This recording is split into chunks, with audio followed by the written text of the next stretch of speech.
Bonjour à tous, mon nom est Luc Boyer. Aujourd'hui, nous allons voir comment il est possible de gérer, on peut dire, les différentes polices qui sont installées à l'intérieur de votre système et comment en ajouter d'autres.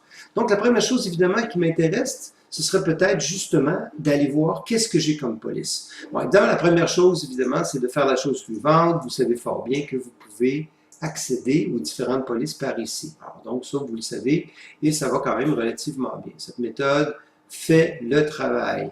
Maintenant, si je voulais avoir un petit peu plus un éventail un peu plus global de ce que j'ai comme possibilité, alors évidemment, je m'en vais ici, si vous permettez, sur donc, ma recherche, bien entendu, et je vais taper tout simplement ici police.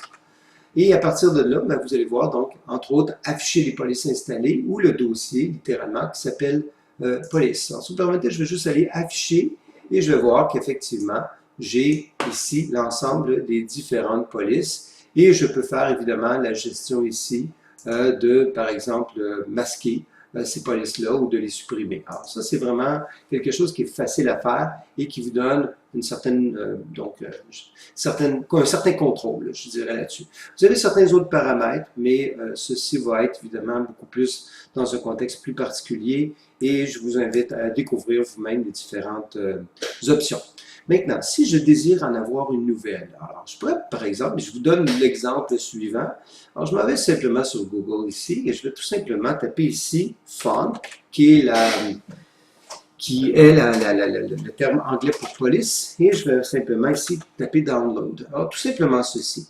Alors, vous allez voir, vous allez découvrir évidemment qu'il y a plusieurs sites qui offrent gratuitement, du moins je l'espère, donc différents types de police. Alors, quand je parle, évidemment, je l'espère.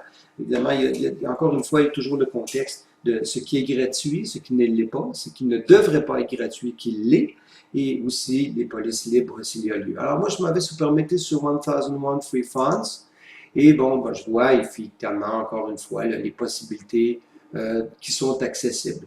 Alors donc, j'ai plusieurs polices ici qui me sont comme suggérées. Si vous permettez, je ne vais pas me rendre à vie trop difficile. Je vais simplement prendre ici celui qui s'appelle Always Forever d'un calligraphe qui s'appelle Brittany Murphy. Alors, je download tout simplement, free for personal use. Alors, ça me semble assez évident. Et je vais voir, évidemment, ici, dans un environnement zippé, donc dans un dossier qui a été zippé, dans le dossier téléchargement, ici, quelque chose qui s'appelle Always Forever TTF, True Type Fraud. Okay? Alors, c'est la raison pour laquelle c'est l'extension TTF. Alors, si vous permettez ce que je vais faire ici, je vais simplement sortir ce fichier de son enveloppe zippée. Et je vais donc juste aller ailleurs ici. Je vais tout simplement donc enlever tout ceci, simplement pour vous montrer qu'effectivement, j'ai cette police-là. J'espère qu'on la voit assez bien. Oui, on la voit assez bien. OK, alors donc, ceci n'est pas installé encore. Je pourrais la glisser. La façon la plus simple, généralement, qu'on suggère, c'est de faire simplement ici, clic droit, et vous faites simplement installer. Si vous avez les permissions, bien entendu, de le faire. Alors, je l'installe tout simplement. Et le système va procéder à l'installation de la police. Alors, je devrais théoriquement l'avoir ici. Alors, si on remonte un petit peu plus haut, OK, voyons voir si je l'ai. Je fais ça rapidement, Adobe. Donc, ici, Agency. Ah, je la vois, elle est juste ici. Alors, donc, on voit que ça a été tout simplement installé. Une fois que c'est installé, évidemment, je peux simplement supprimer ici. Donc, on voit évidemment que l'installation a été faite comme il faut. Et théoriquement, ça signifie que je devrais être en mesure de pouvoir l'accéder ici. Alors, voyons voir. C'est par ordre alphabétique, bien entendu. Je pourrais taper évidemment Always.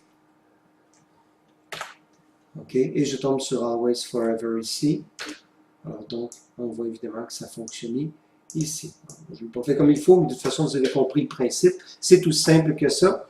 Alors, il faut falloir faire attention cependant parce que certaines polices ne permettent pas l'utilisation des accès. Alors, comme voyez-vous dans ce cas-ci, Always Forever n'est pas une police qui a été créée dans le but de l'utiliser avec nos accents francophones. Alors, donc, cette police-là, malheureusement qu'elle est très belle, ne pourrait pas être très utile pour moi, à moins évidemment que je n'écrive qu'en anglais.